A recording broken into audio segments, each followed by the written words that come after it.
င်္ဂလာပါရှင်ဒီထဲမှာကအမကအပြိုကြီးပေါ့နော်စီစာကြောင်နဲ့ပြိုကြီးကသူ့ရဲ့ဦးလေးရှိတယ်ဖုန်းကြီးကြောင်ပေါ့နော်ဦးလေးဖုန်းကြီးရှိကိုသွားတဲ့အချိန်မှာအဲ့ဖုန်းကြီးကြောင်မှာတစ်စိ6ခံရတဲ့အဲ့လိုဇလန်းမျိုးပါဟုတ်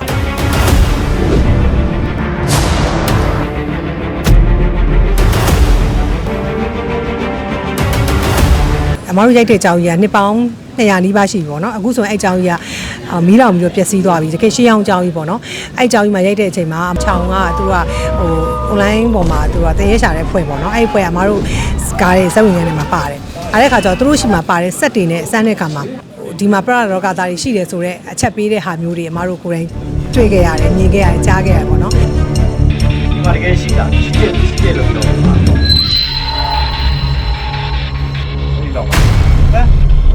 ဒီနောက်မှာရဲအဲ့နောက်မှာကြားရနော်ကြားအဲ့ဒီနောက်မှာကြားလို့ပြောလိုက်နည်းနည်းပြောလို့ရတဲ့လူပြောရဲနည်းနည်းလေးပြောပြီး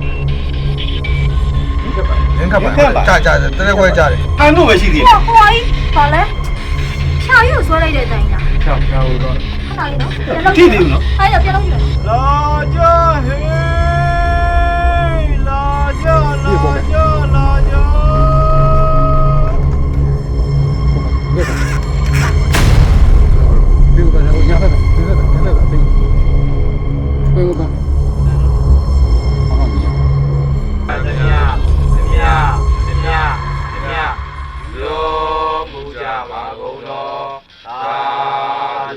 အဲ့ဒါတွေကဘဝမှာအမှတ်တရတွေပြီးတော့ဒီကားတွေကမှလည်းအမတို့အခက်ခဲအများကြီးကြုံခဲ့ရတယ်